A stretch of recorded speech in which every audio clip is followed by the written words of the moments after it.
welcome back to my channel. Mẹ quý này một tuần đang xem blog của tôi lại. Anh sẽ quý đấy blog thằng tôi đồ thằng ta bảo thả mà một pha rồi cái này. Anh tôi ngày xí quý dịch quý sáng nay cái thằng bị này cái school đi. Anh tôi bảo ngày xí sẽ luôn bấm lại được cô. Để orang mana sampai thằng cái kia nó cái tăng tăng. Ngày xí luôn bấm mà phải là cái này vậy. Anh tôi kí chặt cái này. Person lo ra sa ba sa ida mahi chene me ka ko ko ito isa 6 ba makai tare ba ko ani la kun da khoi gi na ma gi lu kon bane ba ko ma ma su November gi du kana na ma ahal lo ngare handak sina to mi wajda nya ba ma so la chim lo kare ko don to nya ba ko ha to ki to ni si ai ina pi se sa wa so icham cham ba ma in chal le ba me jaw ra ga mu ching hala gi me coi gì makeup không mấy chi lên rồi hết nụ sạc của xa gì cả siêu lưng không phong rồi nó xí đi à không lên cái gì mà không được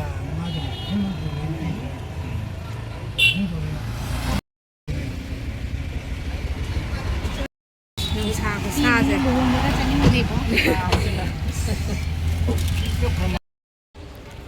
khơi sự giàu đây bà con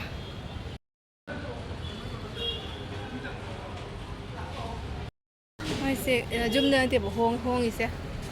hold đây nè bà con thì khơi sự zoom lên trăng để sẽ có hàng trăng nghe được mỗi một màu càng bù làm để khơi nhà hàng là giàu này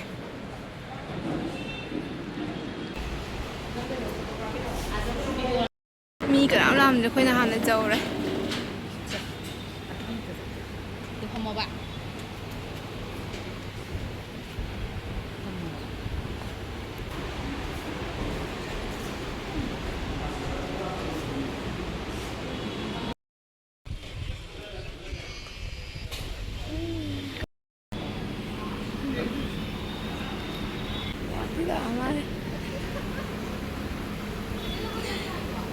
thôi nuôi lại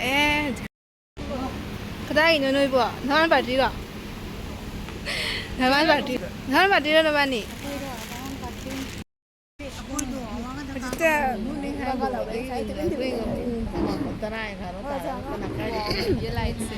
lightnya wow light nó đi nâng hại phải chờ bị đẹp cái đó chứ chờ bị xem nó ngập hơn hay cốt gì vậy nó càng vẫn chưa đấy nữa nè u đây mình chơi anh nhớ ngủ thì mình mới say được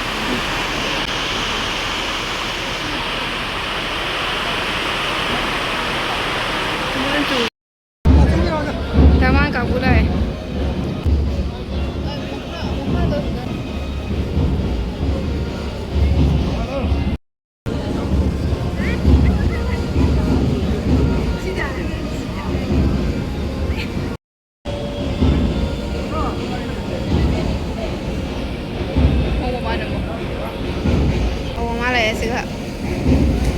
amazing đấy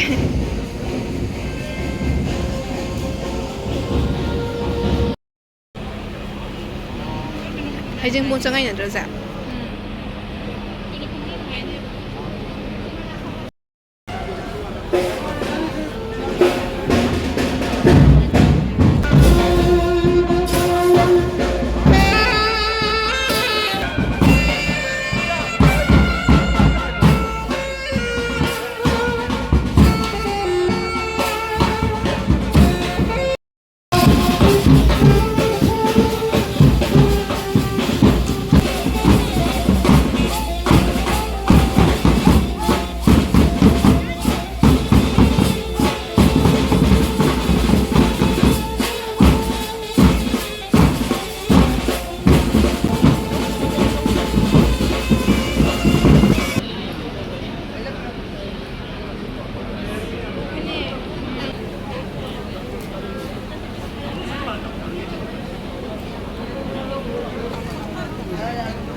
ꯍꯦꯟꯅ ꯃꯥꯅꯤ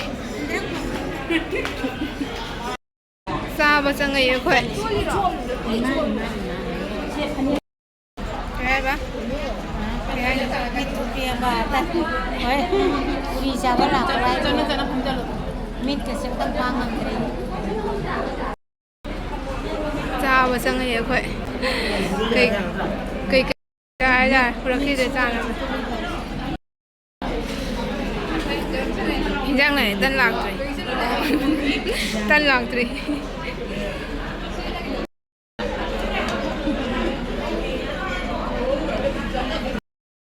ꯂꯥꯛꯑꯦ ꯑꯩꯈꯣꯏ ꯇꯟ ꯌꯧꯔꯛꯑꯦ ꯆꯥꯈꯤꯒꯦ ꯍꯥꯟꯅ ꯆꯥꯕꯒ ꯅꯝꯖꯔꯔꯣꯏ ꯃꯨꯟꯈꯔꯦ ꯑꯩꯈꯣꯏ ꯆꯥꯕ ꯆꯠꯂꯤꯉꯩꯗ ꯃꯥꯅ ꯐꯝꯃꯝꯃꯦ ꯑꯩ camera ꯃꯝꯒꯔꯤꯅꯦ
잡으러. 아니 아니 왜 나가?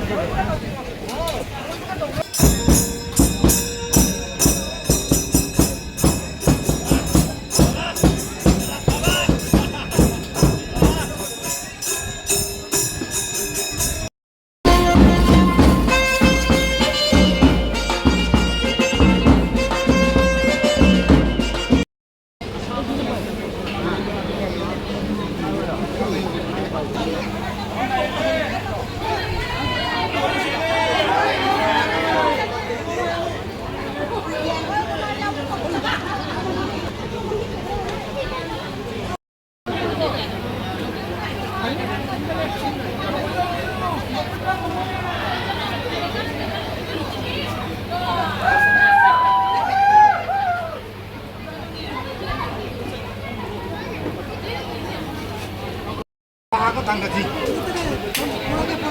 đi nó lạc này nó tập hai người này em à